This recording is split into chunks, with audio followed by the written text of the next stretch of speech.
MACC urges politicians to declare assets to avoid allegations. Johor to be non-dependent on supply of treated water by 2022.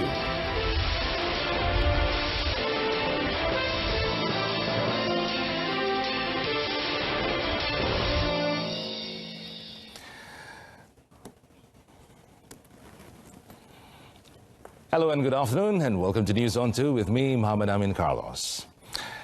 Well, the Scouts Association of Malaysia yesterday proclaimed Prime Minister Tun Dr. Mahathir Mohamad as its President Agong or President.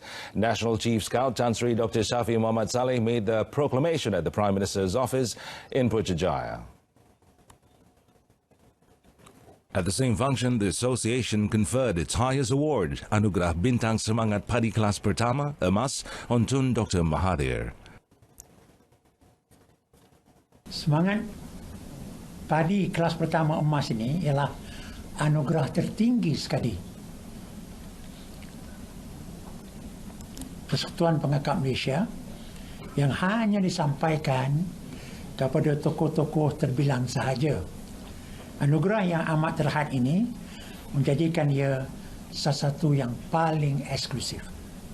Tan Sri Dr. Shafi said the proclamation can directly raise the image of the association, not only nationally, but also internationally, and more so when the operational headquarters of the World Organization of the Scout Movement, WOSM, has been in Kuala Lumpur over the past 5 years. The Malaysian Anti-Corruption Commission, MACC, yesterday urged all politicians who have access to public funds to declare their assets in an effort to prevent corruption. Now, Chief Commissioner Latifah Koya said this will help avoid allegations that a politician is involved in corruption. That is why di peringkat Kerajaan Persekutuan, ahli parlimen walaupun mereka bukan menteri, mereka juga tetap dikehendaki mengisytiharkan harta. Selagi kamu adalah seorang ahli parlimen dan mempunyai akses kepada dana awam seperti peruntukan untuk bahagian kawasan dan sebagainya, you have the duty to declare your assets. Latifah said this to reporters after witnessing Selangor State Executive Councillors take the corruption-free pledge at the monthly assembly in Shah Alam, Selangor yesterday. Menteri Besar Amiruddin Shari led the councillors in taking the oath and signing the pledge. Latifah said it is necessary for the state assemblymen and local councillors to declare their assets because Selangor has a huge source of funds and thus the opportunities for corruption were greater. The Kuala Lumpur High Court was informed yesterday that former Prime Minister Dato Sri Najib Tun Razak does not deny that all signatures on the documents relating to his 3 personal current accounts of Islamic Bank Berhad belonged to him. Now, Malaysian Anti-Corruption Commission MACC Special Operations Division Senior Assistant Commissioner Rosli Hussain said all the documents were bank account opening forms, money transfer instruction letter and credit card related forms. Well, according to the 57th prosecution witness who was investigating the officer in the case, the MACC recorded statements from Dato Sri Najib from 2015 to 2018. Well, Rosli also confirmed that a copy of a letter of authorization from SRC International Sendirian Berhad former Chief Executive Officer Nik Faisal Arif Kamil to Jalan Raja Chulan branch of Islamic Bank Berhad to allow an individual, Ki Kok Thiam, to deposit cash money into Dato Sri Najib's personal account. The letter was issued by Nik Faisal in 2014 and Ki is a business associate of Jolo. Now, Rosli was responding to Deputy Public Prosecutor Dato Suhaimi Ibrahim during his examination in chief in yesterday's trial proceedings. The hearing before Judge Muhammad Nazlan resumes today. Preacher Dr. Zakir Naik has been questioned by police for a second time for allegedly making provocative remarks in a session which lasted about 10 hours in Bukit Aman. A 54-year-old Zakir Naik was seen leaving the Bukit Aman police headquarters at 1:30 a.m. today in a Toyota Innova. Now, CID Director Dr. Huzair Mohammed, when contacted, said Dr. Zakir Naik arrived at Bukit Aman at 3:15 p.m. yesterday, accompanied by his lawyer. Well, he said Dr. Zakir was being probed under Section 504 of the Penal Code for intentional insult with intent to provoke a breach of the peace. Well, the preacher from India, who is a permanent resident in Malaysia, had his statement recorded for the first time last Friday for 5 hours. Last Thursday, police received 115 reports against Dr. Zakir Naik under Section 504 of the Penal Code. The first group of Malaysian Hajj pilgrims, comprising 479 people, arrived home yesterday on a flight from Jeddah, Saudi Arabia. Now, the group, which included Chairman of Tabung Haji or TH Tan Sri Madnur Mad Yusof, arrived at the Kuala Lumpur International Airport KLIA and was welcomed by TH Chief Strategy Officer and Chief of Staff Hizamuddin Jamaluddin, a senior TH management staff and their family members. Alhamdulillah, saya sekeluarga semua ibadah kami berjalan lancar. Bila time wukuf tu 1.5 jam selepas wukuf tiba-tiba ribut pasir. Lepas tu hujan. So kami rasa macam alhamdulillah hujan rahmat turun dekat bumi Arafah. Berbeza dengan tabung haji, mana setiap pergerakan kami dipantau, petugas-petugas ramai di seluruh masjid, mana kebajikan kami memang dijaga. A total of 69 flights are involved in the operations to bring back 30,200 Malaysian Hajj pilgrims, with the last flight scheduled on 13 September. Police successfully nabbed the suspect who allegedly set fire to the pulpit and carpets at Masjid Kampung Padang Setol, Pedu, near Padang Terap, Kedah. Now, the 23-year-old suspect was arrested at Kampung Tanjung, Pedu around 3 p.m. yesterday. Well, according to a statement by Padang Terap District Police Chief DSP Noh Idris, the suspect did not confess to any involvement in the incident. Now, the police, however, have discovered several items of evidence and a witness which collectively links the suspect to the mosque fire. Preliminary investigation found that the suspect also possesses 2 previous criminal records related to blasphemy and gambling offences. The suspect is currently under remand to facilitate the probe under Section 295 of the Penal Code for defiling a house of worship.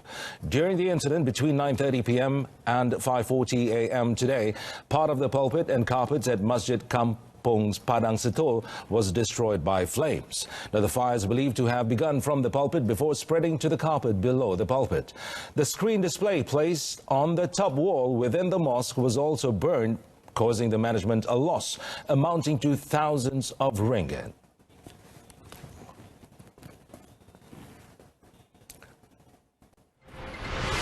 Coming up next, government to ensure Linus does not violate terms of operating license.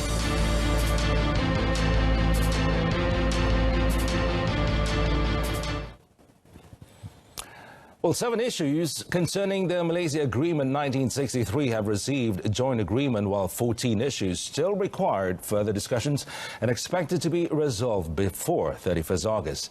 Well, in a statement yesterday, the Prime Minister's office said the Special Cabinet Committee to review the Malaysia Agreement had directed the Special Task Force team on the Malaysia Agreement 1963, known as Task Force MA63, to prepare a final report before 31st August to be tabled at the next meeting of the Special Cabinet Committee. Now, the first issue is on export. Deputy claims on logging exports and forest products.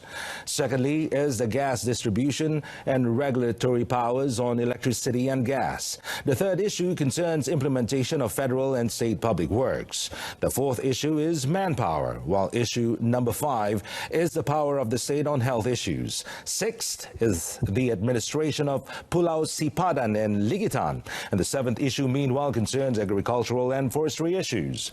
The decision were achieved at a Special Cabinet Committee meeting on 23rd July and attended by 23 committee members comprising Federal Cabinet Ministers, Sarawak Chief Minister, Sabah Chief Minister and senior officials from the federal government, as well as Sarawak and Sabah officials.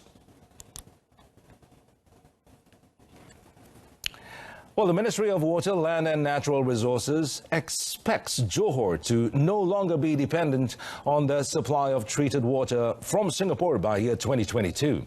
And Minister Dr. Xavier Jayakumar said the effort to reduce the dependency of treated water supply from Singapore would be ensuring treated water in Johor remains sufficient. In order to ensure that Johor has a sufficient supply of treated water, Dr. Xavier said new water treatment plants must be set up in the state. Kita kena tengok industri air ini bergerak dengan lancar dan juga sistem dia akan diteruskan selama-lamanya. Johor ini penting untuk kita sebab berdekatan dengan Singapura dan kita telah pun adakan perfahaman bahawa kita akan ada zero dependency dari Singapura dan kita akan berhenti pembelian air mentah dari Singapura untuk kita adakan air bercukup di dalam negeri Johor pada masa depan yang akan datang. Dr. Xavier said this after a courtesy visit from Johor Menteri Besar Dato' Dr. Shahruddin Jamal in Putrajaya yesterday. On another matter, Dr. Xavier said the ministry had also agreed with the Johor state government on steps to tackle river pollution in the state through more efficient management of sewage waste. The government said it will ensure that Australian rare earths mining company Lynas Malaysia Sdn Berhad will comply with prescribed operating license regulations.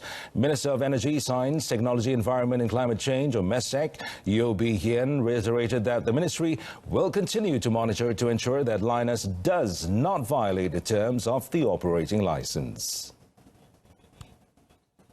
Kita akan terus untuk memantau pematuhan Lynas terhadap kondisi-kondisi syarat-syarat baru untuk lesen yang baru dia. Kita akan teruskan pemantauan kita secara rapi dan kita akan pastikan mereka mematuhi syarat-syarat lesen baru. Untuk MESTEC kita akan memastikan bahawa pemantauan secara rapi untuk pematuhan syarat-syarat baru dan juga pematuhan terhadap undang-undang yang sedia ada. To date, Yeo said MESTEC has not received any written application from the rare earth processing plant of Lynas for its permanent disposal facility, PDF, for water leach purification, WLP, residue in Pahang. She said this at a press conference after the opening ceremony of the LJK installation in Kampung Rincing Hilir at Kampung Rincing Hilir, Hulu Langat, Selangor. Also in attendance at the event was Rural Development Minister Dato' Sri Rina Muhammad Harun. In the local front, now 3 Malaysian Muay Thai athletes, Muhammad Rifdeen Masdur, Nur Amisha Azrizal and Muhammad Mahmud, won the gold medals at the 2019 East Asia Muay Thai Championships in Hong Kong, which ended on Sunday.